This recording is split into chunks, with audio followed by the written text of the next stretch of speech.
Chapter 6. Plucky to the Rescue.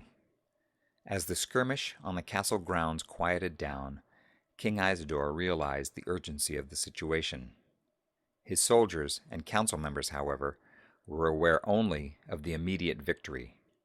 A cheer went up in the courtyard and was echoed by all those in the king's chambers, all except the king himself and Jed, who still didn't know exactly what had happened.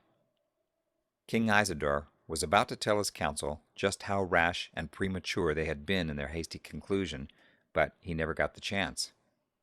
"Look, sire, a flag of truce," said one guard who was peering out of the window. Sure enough, a white banner waved from the sword of a soldier who was moving forward. Two of King Isidore's men, with swords drawn, rushed forward to meet him. "A message for His Majesty," began the Turp. "King Isidore," he called, addressing himself to the window where the king presently appeared, "you know quite well that we have you surrounded. We know quite well of your short food supply. Perhaps you have more of a surplus than we know, but not more than 2 weeks at most. You may either surrender now or starve. I'll return in 2 hours for your decision.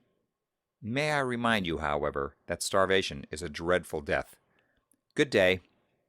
With that, the courier turned and marched off, disappearing into the nearby thicket. The king's men stood stunned, not knowing quite what to do.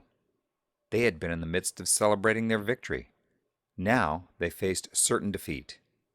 Finally coming to their senses, or maybe they didn't, they ran after the Turp.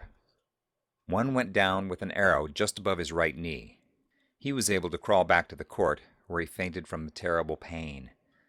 The other caught arrows in the throat and through an opening in his mail near the heart. When the arrows had stopped flying, 2 others cautiously went out and collected his body for burial. King Isidore's golden locks hung in his face. He sat again at his conference table, head bent low. He suddenly looked old and tired, much older than he actually was. The years of concern for his people and the pressures of war were beginning to beat him down. But nothing drained him so much as seeing the people he ruled turn from what they had been, good, honest, hard-working citizens, into something frighteningly like his enemies. Judd blinked back the tears in his blue eyes. With what he knew about the king from grandmother's stories, and after meeting him now in person, Judd felt a heaviness in his heart that he had never known before.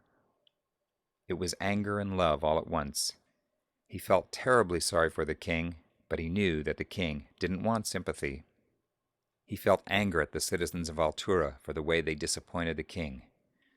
Judd could sense that it wasn't for himself that King Isidore was concerned, and that even if the people were ungrateful for everything he had done for them, he was still trying to do what was best for them. Judd began to feel sorry for the people, that they had allowed their hearts to be influenced so that they could think evil of such an unselfish person as the king.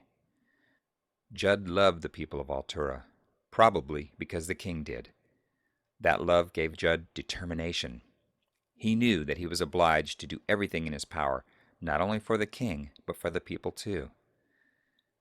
The only decision the king and his council could come to, and even then the council was split in two, was not to surrender. What they were going to do they could not say. King Isidore sent word that the Turp courier should be told, when he returned, that if the Turps would surrender now, their sentences would be lighter. Needless to say, the Turps weren't surrendering either. Apparently, Judd was going to be stranded here in the castle with the rest. His suggestion that he be allowed to go for Jeremy and the others was refused. The rest of that night's dinner had to last at least 3 days. Later, he was shown to his room. It was the utmost in luxury, for these rooms had been built long before the pains of war were felt in Altura. The huge bed was large enough for 4 children Judd's size. It had a scarlet canopy and was trimmed in gold. Beneath the canopy hung rich velvet curtains which enclosed the bed itself, and the bed was covered with the same plush velvet. There was a hand-carved vanity of dark wood in the corner, and directly across from it was a stained glass window. The picture in the window showed a lovely dark-haired maiden kneeling by a shallow pool, a dove rising from her outstretched hand. It seemed so real to Judd, who had never seen anything so grand, that he imagined the dove's wings were actually flapping.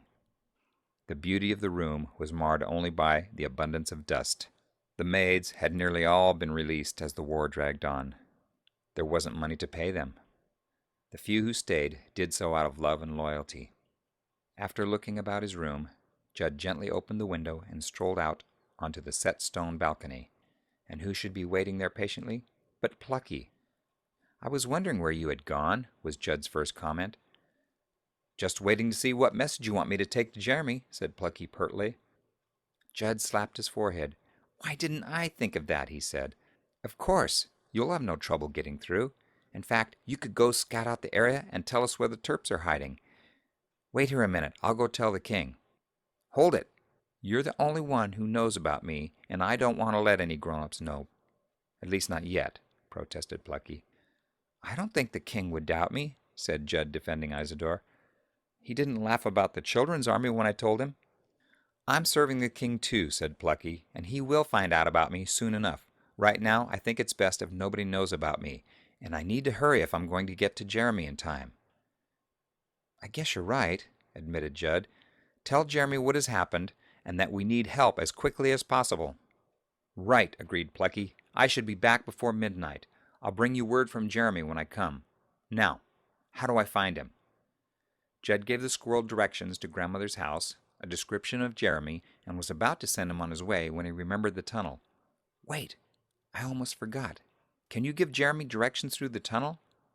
"Well, if not, just lead him yourself, and I won't expect you back. But I will leave the window open a bit for you. If you make it back tonight, wake me."